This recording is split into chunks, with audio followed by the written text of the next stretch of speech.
امام غزالی جن کا تعلق ہمارے مسلک سے نہیں ہے، انہوں نے لکھا ہے بحر المحبہ میں، ایک کتاب لکھی بحر المحبہ، اس میں لکھا، کہتے ہیں اسمعی ایک شخص تھا جو آتا ہے، اسمعی بیان کرتا ہے کہ رات کا وقت تھا، خانہ کعبہ کے قریب میں پہنچا تو میں نے دیکھا کہ رات کی تاریکی چھا چکی ہے، اور رات کو اس وقت چونکہ کچھ لائٹنگ نہیں ہوتی تھی لہذا تاریکی ہوتی تھی، اور ایک اکیلا شخص ہے کہ جو خانہ کعبہ کا پردہ پکڑ کر اور گڑ گڑا کر اور تڑپ تڑپ کر کچھ کہہ رہا ہے، فریاد کر رہا ہے۔ وہ کہتا ہے میں اس کے قریب پہنچا، مجھے نہیں معلوم تھا وہ کون ہے، میں اس کے قریب پہنچا اور میں نے سننا شروع کیا کہ وہ کیا کہہ رہا ہے۔ تو امام غزالی لکھتے ہیں کہ وہ نوجوان تڑپ کر کہہ رہا تھا کہ الہی و سیدی و مولایا نامت العیون وغابت النجوم وانت مالک حی قیوم لا تأخذک سنۃ ولا نوم غلقت المملوک ابوابها واقامت علیہا حراسها وحجابها وقد خل كل حبیب بحبیبہ فبابک مفتوح للسائلین۔ کہ وہ تڑپ رہا تھا اور کہہ رہا تھا اے میرے اللہ، اے میرے سردار، اے میرے مولا، نامت العیون، آنکھیں سو چکی ہیں، یہ وقت اللہ کو عبادت کے لیے پسند ہے، آنکھیں سو چکی ہیں، وغابت النجوم، ستارے ظاہر ہو چکے ہیں، وانت مالک حی قیوم، تو مالک ہے، تو حی ہے، تو قیوم ہے، لا تأخذک سنۃ ولا نوم، اور تو ایسا ہے کہ جیسے نہ کبھی نیند آتی ہے نہ کبھی اونگ آتی ہے۔ غلقت المملوک ابوابها، پروردگار بادشاہوں نے اپنے دروازے بند کر دیے ہیں، بند ہے بادشاہوں کے دروازے۔ واقامت علیہا حراسها وحجابها، انہوں نے پہرے دار کھڑے کر دیے،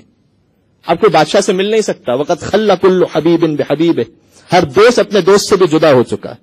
فبابک مفتوح للسائلین، لیکن اے مالک تیرا دروازہ وہ ہے، دن ہو یا رات ہو، سردی ہو یا گرمی ہو، خزاں ہو یا بہار ہو، تیرا دروازہ ایک سائل کے لیے ہمیشہ کھلا ہوا ہے، ہمیشہ کھلا ہوا۔ فہا انا سائلک ببابک، تو ایک سائل ہے جو تیرے دروازے پر کھڑا ہے، تو سوال کرے گا کیا لے کر آیا ہوں؟ مذنب فقیر، گناہوں کا انبار ساتھ میں لے کر آیا ہوں، فقیر ہوں، خاطئ مسکین، خطا کار ہوں، مسکین ہوں، ایک چیز مالک ساتھ لایا ہوں، جئتک ارجو رحمتک یا رحیم وان تنظر الی بلطفک یا کریم، پروردگار اپنے دامن میں تیری رحمت کی امید کو لے کر آیا ہوں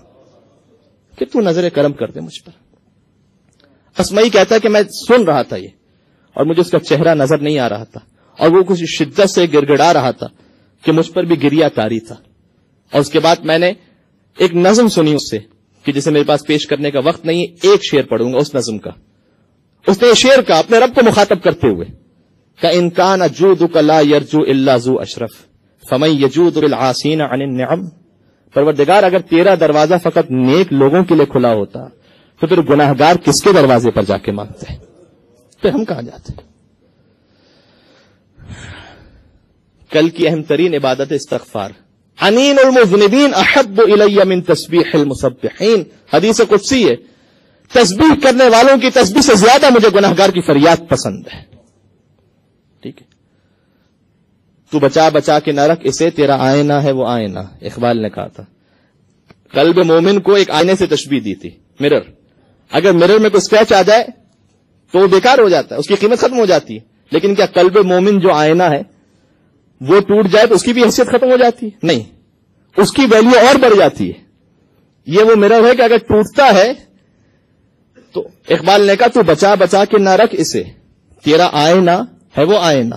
کہ شکستہ ہو تو عزیز تر ہے نگاہ آئینہ ساز میں۔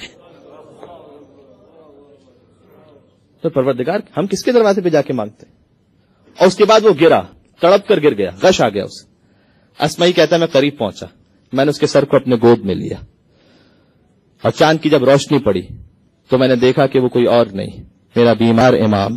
سید سجاد۔